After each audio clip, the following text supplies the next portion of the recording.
غیاث الدین غوری شہاب الدین غوری کے بھائی نے جب ہرات میں وہ عجیب و غریب بڑی مسجد بنوائی تو کسی نے ان کو کہا کہ اس کے لیے فخر الدین رازی جیسے خطیب چاہیے.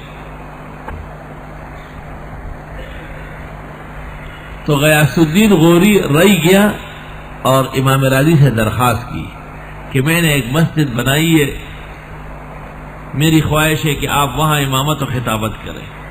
تو امام راضی نے کہا میرے پاس وقت نہیں ہے، میں بادشاہوں کی مسجدوں میں نہیں پڑھاتا. غیاث الدین غوری نے ایک زبردست حیلہ کیا اور امام راضی سے کہا کہ وہاں علماء کا اختلاف ہے کہ اس کا قبلہ صحیح ہے یا نہیں، آپ دیکھ کے آئے،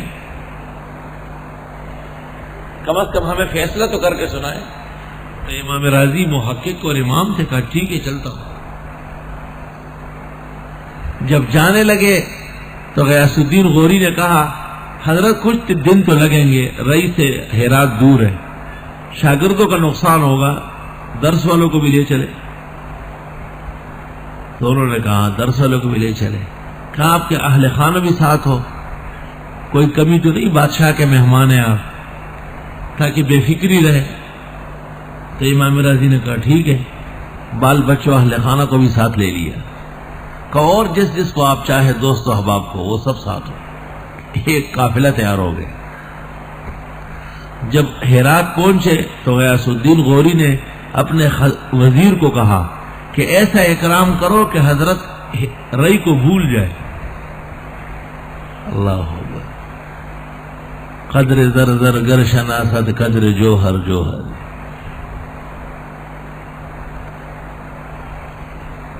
ملتان کے بادشاہ نے شیخ سعدی رحمت اللہ علیہ کی خدمت میں بادام بھیجا تھا اور درخواست کی تھی کہ یہاں آ کے میرے ساتھ وقت گزارے، ہم مستفید ہوں گے.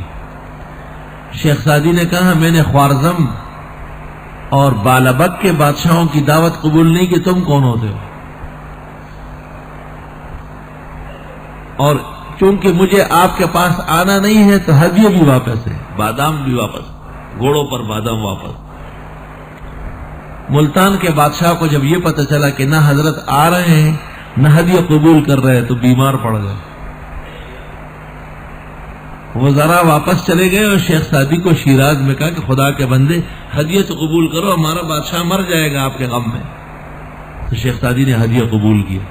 جب بادشاہ کو پتہ چلا کہ بادام اور دیگر چیزوں کا ہدیہ واپس چلا گیا، شیخ سعدی نے قبول کیا. اسی وقت بخار ختم ہو گیا، نیچے اترا.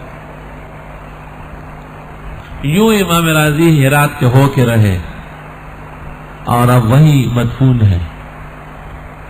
3 عجائب ہے وہاں. ایک عبدالغفور لاری ہے،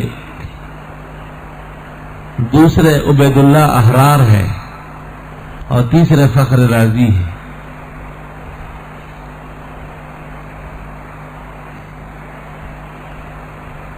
کہتے ہیں کہ اولیاء کرام عبید اللہ احرار کے ہاں جمع ہوتے تھے، مفسرین فخر الدین رازی کے ہاں اور شعراء عبدالغفور لاری کے ہاں.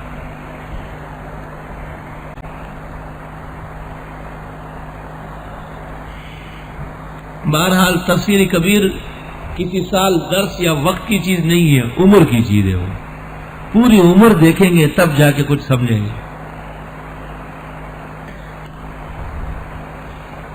مولانا عبدالحق صاحب کوڑا خٹک رحمت اللہ علیہ جب انہوں نے فرمایا کہ ایشیا کا سب سے بڑا عالم مولانا شمس الحق افغانی ہے، تو طالب علم نے پوچھا حضرت کیوں؟ فرمایا تفسیر کبیر لفظاً حرفاً کلمتاً یاد، بدایت سے نہایت ہے.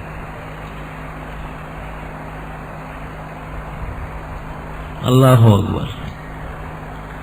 بعض لوگوں نے کہا ہے کہ فیہ کل شیء الا التفسیر، علوم بہت زیادہ ہے اس میں، کہ اس میں سب کچھ ہے لیکن تفسیر قرآن نہیں ہے. مولانا انور شاہ سے مشکلات القرآن میں لکھتے ہیں یہ کوئی ظالم اور بے انصاف آدمی تھا جس نے یہ بات کہی، اور اس پر روایات کا غلبہ تھا، درایت سے محروم اور بد نصیب تھا. علماء دین لکھتے ہیں کہ امام راضی کی تفسیر دیکھ کر بڑے بڑے مفسرین نے تفسیر چھوڑ دی اور کہا ایسی سمجھ ہے نہیں اور اس سے کم کی ضرورت نہیں. یہ بالکل حقیقت ہے. جب بھی کوئی صورت آپ پوری دیکھیں گے تو میری بات یاد آئے گی.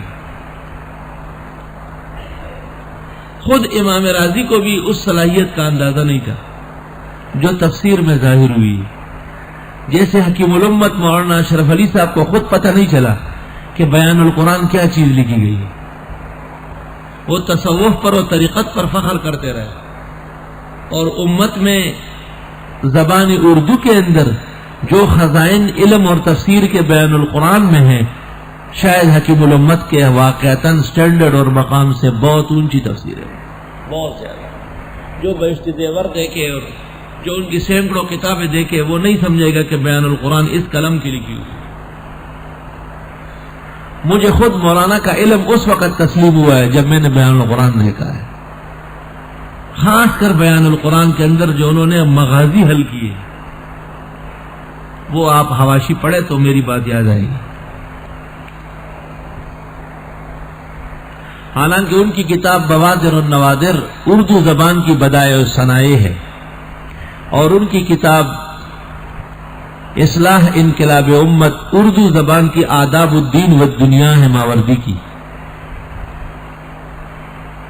اور ان کی کتاب التکشف عن مہمات التصوف شیخ عبد القادر و معین الدین چشتی زندہ ہوتے تو شاباش دیتے کہ واقعتاً خزائن منتقل کر لیے فارسی اور عربی سے اردو زبان میں.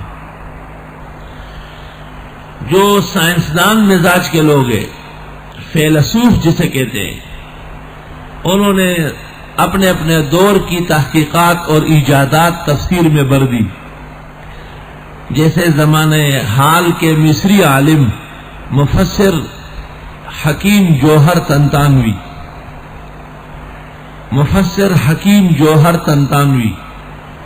ان کی تفسیر کا نام ہے جواہر القرآن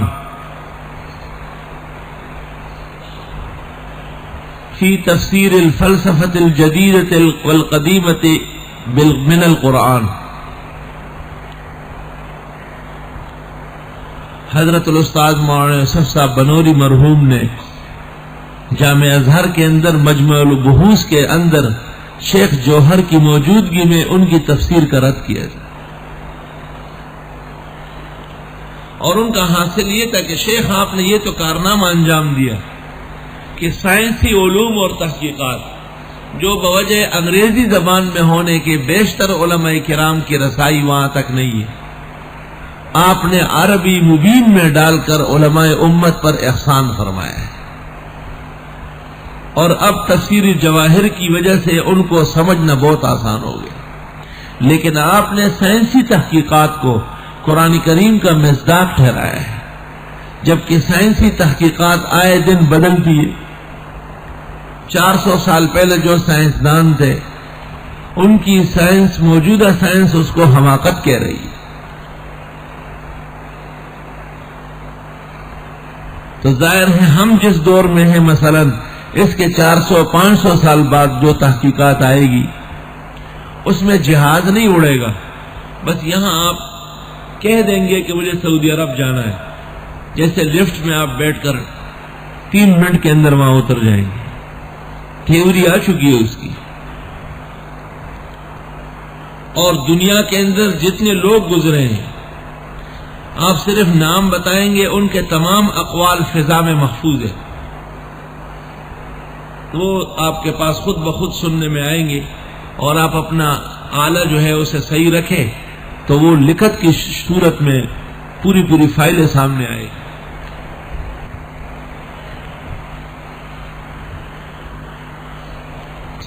اور ہر ملک اپنا بادل خود لائے گا اور جب چاہیں گے اس میں سے بارش برسا دیں گے.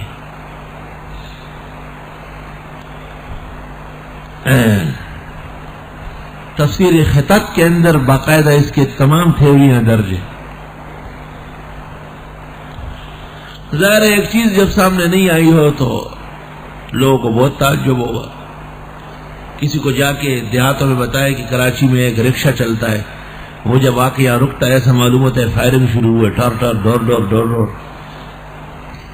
وہ جس زمانے میں بہت زیادہ حالات خراب تھے شہر کے، لوگ اعتکاف چھوڑ کے مسجدوں سے بھاگے تھے، اور بعض غیرتی مولویوں نے الٹا سیدھے فتوے بھی لکھ دیے۔ اس وقت اخبار میں آیا کہ ایک مسجد میں تراویح کی جماعت کھڑی تھی، اچانک ایک رکشہ آ کے رک گیا، اور رکتے ہی اس نے اپنا کام شروع کر لیا۔ تو کہا لوگ صفوں سے بھاگنے لگے چاروں طرف ادھر ادھر کہ شاید یہاں آج نمبر لگ گیا۔